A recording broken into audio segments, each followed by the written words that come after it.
أعوذ بالله من الشيطان الرجيم بسم الله الرحمن الرحيم الحمد لله رب العالمين الصلاة والسلام على رسولنا محمد وعلى آله وصحبه أجمعين سبحانك لا علم لنا إلا ما علمتنا إنك أنت العليم الحكيم سبحانك لا فهم لنا إلا ما فهمتنا إنك أنت الجواد الكريم رب اشرح لي صدري ويسر لي أمري واحلل عقدة من لساني يفقهوا قولي وأفوض أمري إلى الله إن الله بصير بالعباد. Muhterem Müslümanlar, elbette ki İslam dini bizim hayatımızın, yaşayışımızın her bir tarafını kaplap algan. Yaşayışın nasıl bir sıkıntıları, meseleleri, problemaları, dertleri olsa İslam dini her birisinden çıkış yolu göstergendir. Elbette ki bir meseleni çözmek için birkaç yollar olmak mümkün. Ama bu yollar içerisinde en doğru yol bir meseleyi halletmek, bir meseleyi çözmek, en doğru çözüş yolu bu Kur'an yoludur. Onun için biz bu yaşayışımızda, ömrümüzde başımızdan gelip geçken bütün meseleler, sıkıntılar, kolaylıklar, güzellikler her daim biz Kur'an'ın emirlerine göre tertipke koymak gerek. Kur'an'ın emirlerine göre hareket etmek gerekiyor. İnşallah dediğim gibi Kur'an-ı Kerim yaşayışımızın her bir tarafında olan meseleleri bize anlatar. Hiçbir mesele yoktur Kur'an'da anlatılmayan olsun. Her bir meselenin Allah Teala anlatman. İşte bugün de inşallah Kur'an'ın pek çok kere anlatkan bir mevzusu var. Kur'an'da geçen pek çok anlatar, pek çok yerde bildirilen adalet denen mevzu. İnşallah adalet bu nedir? Allah Teala ve Peygamberimiz sallallahu aleyhi ve sellem adaletini nasıl koruyorlar? Nasıl bizlerle anlatılar bu mevzu hakkında? İnşallah bazı bir şeylerini anlatmaya çalışacağız. Adalet degende biz ne anlayız? Her şeyini yerli yerine koymak, nizamlı, intizamlı, tertipli bir şekilde koymak, yapmak demektir adalet.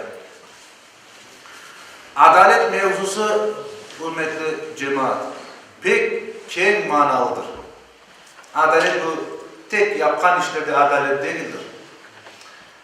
Allah Teala'ya nispeten adalet, peygamberlerine nispeten adaletli olmak, ana babaya nispeten adaletli olmak, Müslümanlar arasında adalet, gayri dinlere nispeten adalet, hayvanlara nispeten adalet, osmülüklerine nispeten adalet meselesi mevzusu. O kadar çok geniş ki, yani pek çok yerini kaplayın İslam dininde. Çünkü temeli adalettir.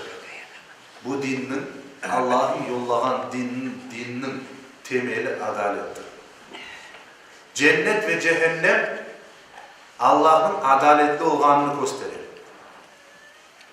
Adaletli olan Allah'ın bir yaratkan yerleridir cennet ve cehennem.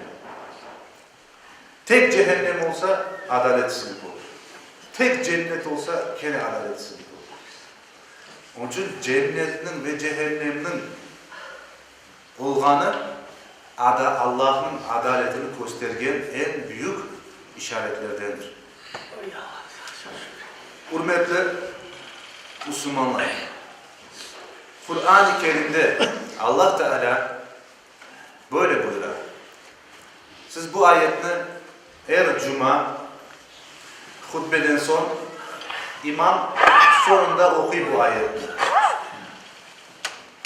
Yani o boş yerde o ayet okunmayın. Nedir o ayet? Bismillahirrahmanirrahim. İnna Allah ya'muru bil adli vel ihsani ve ita'i zil kurba ve yenha anil fahşai vel munkar Ya'idukum leallekum tezekkerun de biter bu ayet. Her cuma imam hutbenin sonunda bu ayetini okuyor. Bu ayet ne anlatır? Bu ayetin manası böyledir.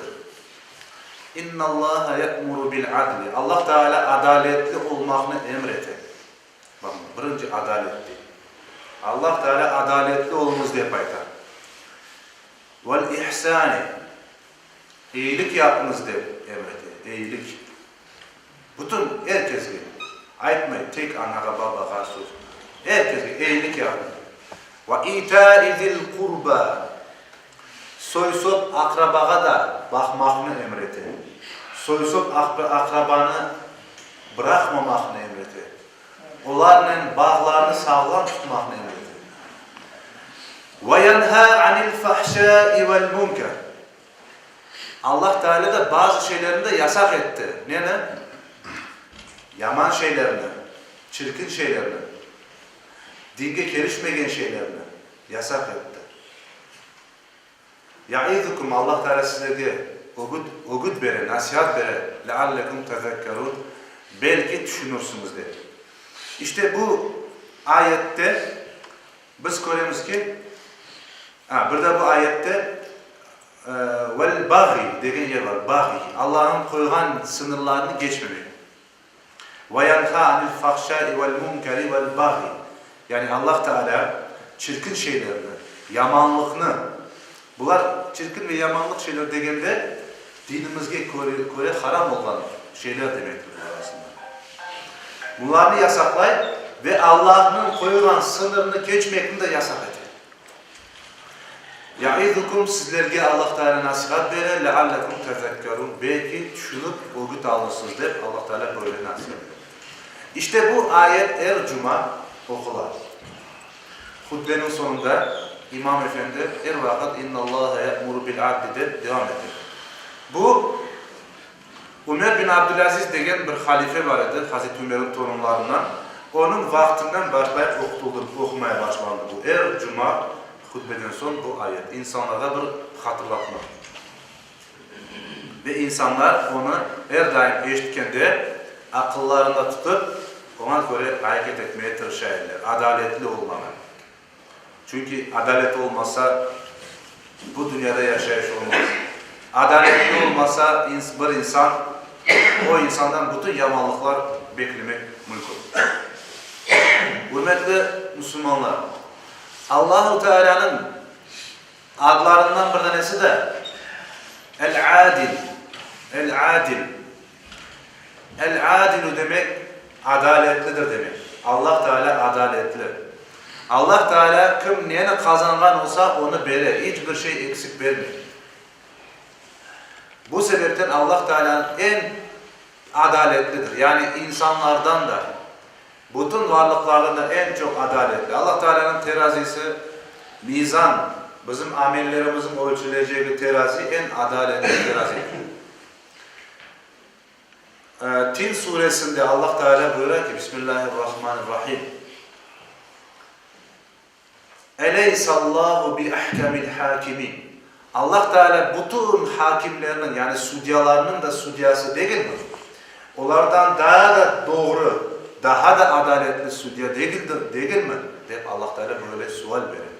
Elbette ki Allah Teala hiçbir şeyini unutmayın.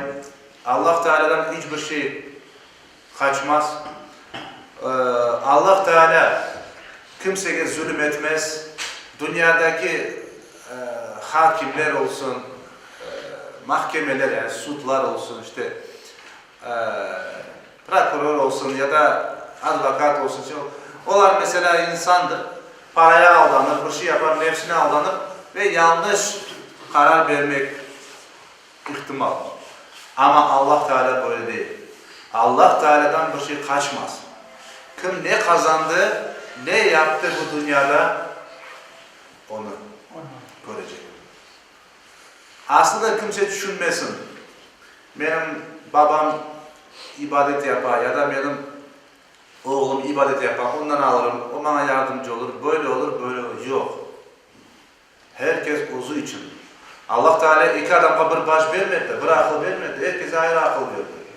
İki yürek verdi. Ayrı azalar verdi. Onun için herkesten özünden Allah Teala ayrı hesap soracak. وَلَا تَزِرُوا وَازِرَةٌ وِزْرَ اُخْرَى. Hiç kimse başkasının günahını özüne alıp olamayacak. Sen yap, günahı bana olsun. Yok. Kim yaptı günahı ona? Sen ait günahı bana. Yok. Olmaz. Bu şeytanın tuzağıdır. Bu sebepten herkes düşünmek gerek. Bir şey yapmadan evvel, bir şey aytmadan evvel. Çünkü ahirette hesabını verecek. Allah Teala da adaletli. Başka gene adaletli göstergen Allah'ın ismi El-Muqsit. Kıst. El-Muqsit. Yani bu da adalet. Hiçbir şeyini eksik bırakmayıp her şeyini yerine adaletle bergen demektir. Allah Teala Kur'an-ı Kerim'de böyle buyuruyor bir ayette.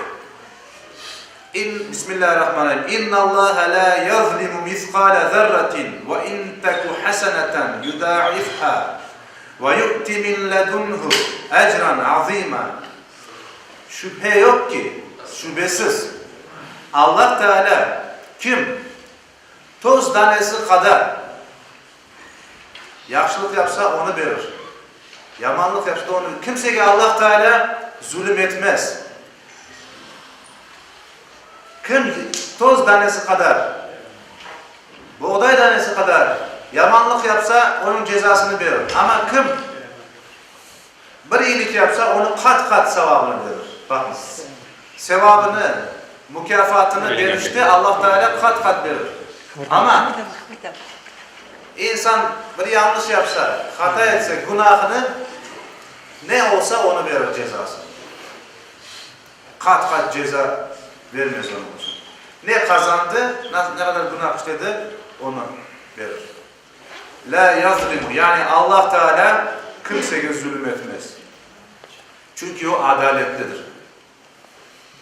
Başka bir ayette Allah Teala diyor ki, kıyamet günü adalet terazilerini kuracağız diyor. Adalet terazilerini kuracağız.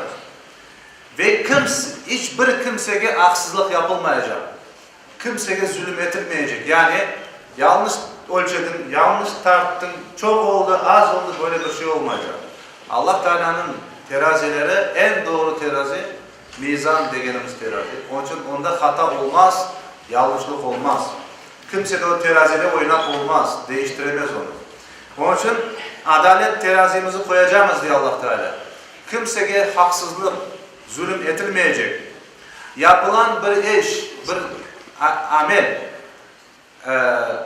bir buğday tanesi kadar, en ufak şey kadar olsa onu görecektir ahirette diye Allah Teala. Enbiya suresi 47. ayet. Hürmetli cemaat. İşte adalet bu kadar mühim bir mevzu. Allah Teala hem bu dünyada hem de ahirette adaletli bizlerge davranan, muamele eder. Mesela bakın, bu dünyada Allah Teala herkese nispeten adaletli. Bütün insanlara nimetlerini verdi. Herkese bedenini verdi, bir beden verdi. Herkesin aşı, suyu, nefes alacağı ihtiyaçlar verildi. Kimseye Allah Teala adaletsizlik yapmadı. Ama işte bu nimetlerini bilip, bu nimetlerine şükreten ve bu nimetlerini bilmegen ve bunlara şükretmeyen insanlar olacak. Bu dünyadan öbür dünyaya koşkende bazı insanlar Adem Aleyhisselam'ın iki oğlu gibi Habil, birisi yaxşı, birisi yaman. Bazı insanlar Habil gibi olacak, bazı insanlar Kabil gibi olacak. İşte kim bu dünyada yaşaganda Allah Teala'nın nimetlerini bilip ona şükretip, kulluk edip yaşagan olsa Rabbimiz ona adaletli olduğu için inşallah cennetini verecek. Ama kim de bu dünyada Allah Teala'nın vergen nimetlerinin farkına varmadı. Uzak ömürler yaşadı ama ömrü boşuna gitti. Manlaya secdeye varmadı. Oraza yok, namaz yok, Allah'a şükür yok. Hep o'zining menfaatini, o'zining faydasını düşünüp yaşadı. İşte o insan da ahirette vaziyeti alıp pek kıyın olacak hürmetli cemaat. Allah Teala her daim insanların doğru karar vermesi için kitaplar yolladı. En adaletli kararlar kitaptadır. Kur'an, Allah Teala'nın kitaplarında. Her ümmet için Allah Teala kitap, sayfa, peygamberler yolladı. İşte onlardan birisi bizim kitabımız Kur'an-ı Kerim. Allah Teala Kur'an-ı Kerim'de böyle buyuruyor. Bismillahirrahmanirrahim. İnna enzelna ileykel kitabe bil hakkı li tahkuma beynen nasi bima arakallah ve la takun lil hainine hasima. Allah Teala Muhammed peygamberimizge aytar. Ey Muhammed, Allah Teala sana nasıl göstergen olsa ana öyle hüküm ver. Hüküm verdi, biz sana kitabını yolladık diye Allah Teala. Yani Allah Teala göstergen gibi, Kur'an-ı Kerim'de göstergen gibi sen de insanlara öyle hüküm ver, öyle meselelerini çözdür, kitap yolladı. Yani Allah Teala o'zining emirlerini, meseleleri nasıl çözeceğini kitapta bildirdi ve o kitaba göre sen de insanların meselelerini çöz diye Peygamberimiz gibi. Litahkuma yani meselelerini, insanların işlerini bu kitapta göre çöz diye. Peygamberimiz sallallahu aleyhi ve sellem vaktinde bir insan başka bir insanın bir şeyini kısladı. Ondan sonra kıslaganda da işte o kıslagan şeyin içinde azıcık bir un mu bir şey var iken tozundan tapkanlar onun evine ketken yoldu. Nereye ketken? O adam da o şeyini bir yakıp bir çufutka bergen. Sende durup dursun diye. O kıslagan adam. Son başladılar yani onun evinde olmadan son, tapılmadan son çufutunu kabahatlamaya başladılar. Mana çufut yaptı bunu. O yaptı der. Sonunda kimin hırsızlağını, kimin alğanı belli olgan son işte Allah Teala bu ayet az kalsa yanlış karar verecek ediler ve kabahatlını değil de başka birisini cezalandıracak ediler. Çufutunu. Ama İslam dini kim olsa olsun adaletli karar verilgenini emretir ve Allah Teala bunun için Kur'an-ı Kerim'i yolladı. Ve Kur'an-ı Kerim'e göre de ona esaslanıp karar verildi ve asıl kabahatli insan bulundu ve ona göre bu ayet geldi. Allah Teala dedi ki ben sana Kur'an'ı indirdim. Benim göstergenim gibi sen hüküm ver insanların arasında de ve Allah Peygamberimiz sallallahu aleyhi ve sellem de bu ayetke esaslanıp esas hatalığını bulup ona göre karar verdi. Muhterem cemaat, elbette adaletli insanın sözü doğru olmak gerek. Bir insan yalan söylese, bir insan beftan laf yapsa, söylese, bu insan dünyalık belki bazı şeyleri kazanır. Aldattı, beftanlar söyledi, eline bazı şeyler kazanır. Bayılık belki şeyler geçer eline, yalanla. Ama o bilmek gerek ki, o insan boynuna cehennem ateşinden bir halka geçirdi demektir. O özünün boynuna cehennem ateşinden bir halka geçirdi. O kimseye zarar vermez.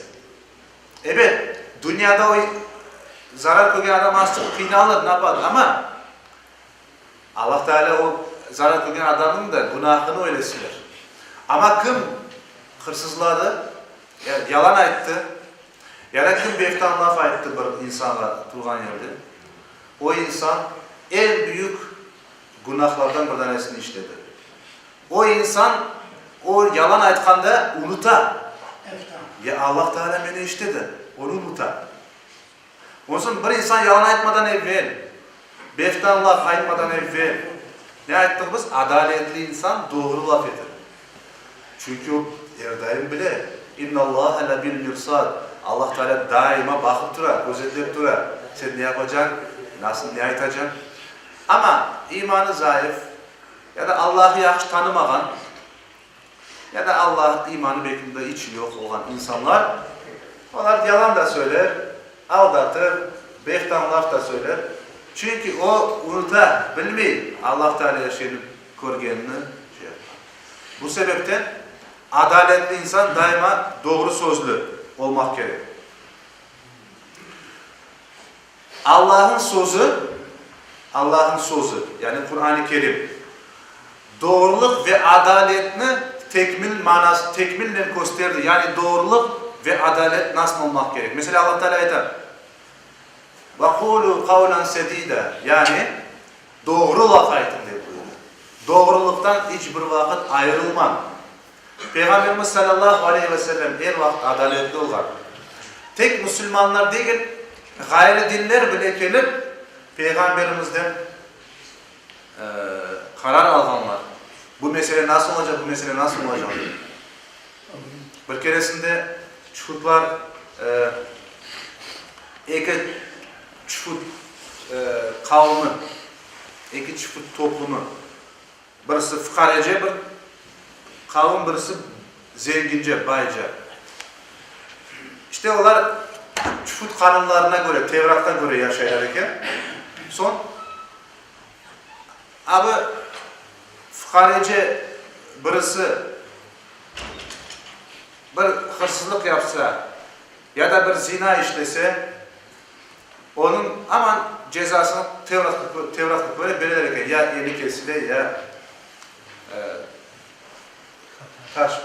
taşlanan. Ama zengin kavimden birisi günah işlese, yanlışlık yapsa unutula, parası çok, nesi çok, bir cezasını, ştrafını verdi, kurtuldu. Böyle de geçilerken. Son bir keresinde bu ikisi arasındaki zenginlerden bir tanesi böyle zina işlegen, ne yapan? Ondan sonra bu fukareci olanlar da aytkan, ya sen zina yaptın, ne yaptın, sen Tevrat'a göre sen ceza çekmek gereksin. Ve aralarında böyle münakaşa, tartışma başlagan. Sonra ne yapayım, haydi Muhammed Peygamber'e varayıq da o bizge kararını versin, ne olacak? Sonra Muhammed Peygamber o zengin olanlarından soragan bir tanesinden, işte büyüklerinden. Sen Allah rızası için bana ayt bakayım. Tevrat'ta, sizin kitabınızda bunun cezası nedir? Deyip soragan. Yani bu zina yapanın cezası nedir? Sonra Yahudi de aytkan. Sen Allah rızası için degenin için ben doğrusunu aytacağım degen. Eğer sen böyle aytmasaydın mesela aytırdım ama sen Allah için doğrunu ayt deyip soragan için mesela doğrusunu aytacağım degen. Ve aytkan Tevrat'ta bizim kitapta bunun cezası işte taş boran cezası. Evet. So Peygamberimiz sallallahu öyleyse ben de öyle hüküm verelim. Öyle karar verelim. Ve öyle karar alınır.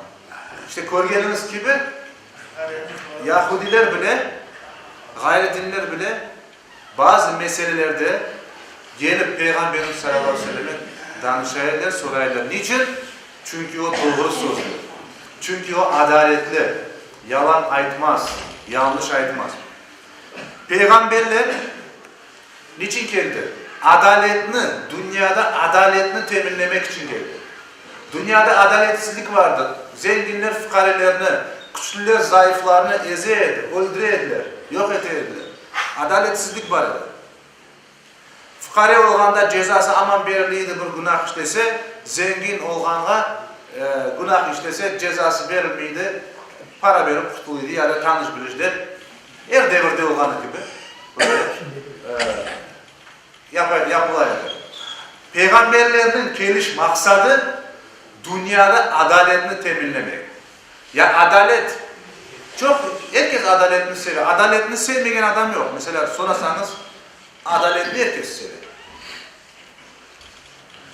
Adamlar bir şey almak için sıra bekliyor, очередь bekliyor, sırada durar. Hepsine sorarsan adaletli herkes seviyor. Ama içeriden bir tanesi kapı açıp o arkadaki adam gel seni alayım dese o adam aytman yok. Adaletli olmak gerek. Sıra kiminki o geçsin demez. Varır kirer. Ama adaletli seviyorsun ya adaletli sevem. İşte lafle hareketler, sözler birbirini tutmak gerek. İşte Peygamberimiz sallallahu aleyhi ve sellemin ve sahabelerinin yapkanı adalet budur. Her daim, her yerde doğruluktan, adaletten ayrılmadılar. Kur'an-ı Kerim'de Allah Teala buyuruyor. Bismillahirrahmanirrahim. وَلِكُلِّ أُمَّةٍ رَسُولٌ فَإِذَا جَاءَ رَسُولُهُمْ قُضِيَ بَيْنَهُمْ بِالْقِسْطِ وَهُمْ لَا يُظْلَمُونَ. Allah Teala diyor ki, her bir ümmet için peygamber yolladık diyor. Bir iki cümleler inşallah ağzını tutacağım sayın hocama. Demek ki Allah Teala dünyada Adem peygamberden başlayıp kıyamet gecesi adalet devam etsin de peygamberleri yolladı. Peygamberler adaleti temin etmek için geldi. O adaletin içinde her şey var. Allah'a nispeten adalet, peygamberlere nispeten adalet, insanlara nispeten adalet. Yani adalet mevzusu. Aytkanımız gibi cennet ve cehennem de adaletin göstergesidir. Bu sebepten Allah Teala'nın yollanan bütün peygamberleri her daim adaletli hareket etkenler. Peygamber sallallahu aleyhi ve sellem diyor ki, o kızım Fatıma bile hırsızlık yapsa onun elini kesiyorum diyor. Bakın, o kadar adaletli. Bir keresinde Bedir cenginde böyle esirleri algan ediler, esirlerini. Onların içinde Peygamberimiz sallallahu aleyhi ve sellemin emcesi de var idi, Abbas. Son o esirleri de böyle fidye alıp, fidyenin karşılığında onlarını bırakaydılar serbest, fidye para alıp. Sonra ayettiler Peygamberimizge, ya Resulallah böyle emcen senin, bundan almasak, bunu serbest bıraksak, Peygamberimiz buna ruhsat vermedi. O bir esirlerge ne yapıla olsa, buna da böyle yapılacak deyip karar verdi. Yani her daim böyle adaletli. Mesela bir keresinde Peygamberimiz sallallahu aleyhi ve sellem Hazreti Fatıma kızının Ali Kiyevi. Onların evindeydi. Hasan ile Hüseyin'in yanındaydı işte. Hasan su istedi. Su istedi. Sonra Hasan'a getirgendi. O arada Hüseyin de istedi. Hüseyin. Son Peygamberimiz sallallahu aleyhi ve sellem başta Hasan'a verdi. Ve Hazreti Fatıma dedi ki, ya Resulallah, Hasan'ı daha da çok seversiniz dedi babasına işte. O dedi ki yok. Ve parmaklarını gösterdi. Hasan, Hüseyin, sen, ben, Ali, ben hepsiniz cennette beraber olacağım. Hepsini bir sevgilerini gösterdi. Ve sunu başta Hasan'a verdi, son Hüseyin'e. Yani birinci o istedi, son bu istedi. Onu gösterdi.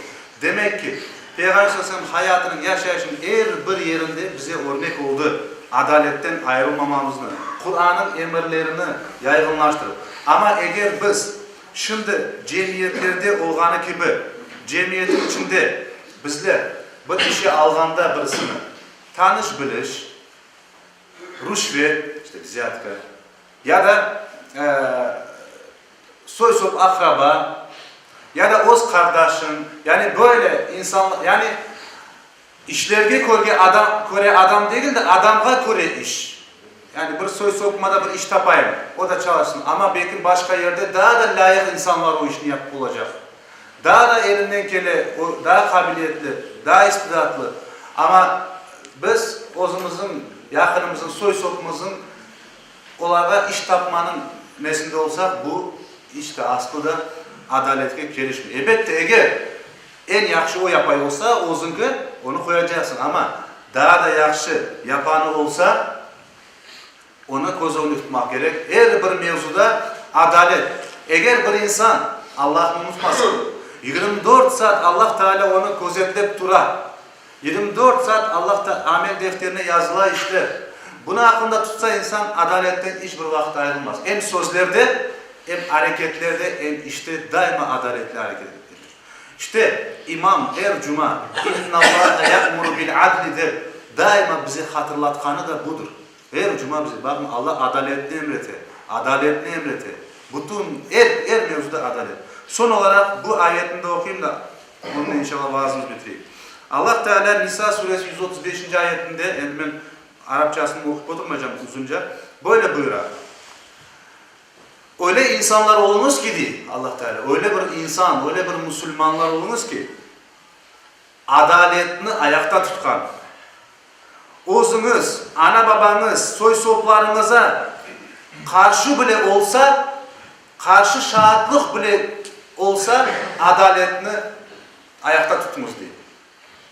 Değil ki mesela bir mahkeme, bir sud ya da bir anlaşmazlık oldu ve ben şahitim mesela o vakıya, hadiseye.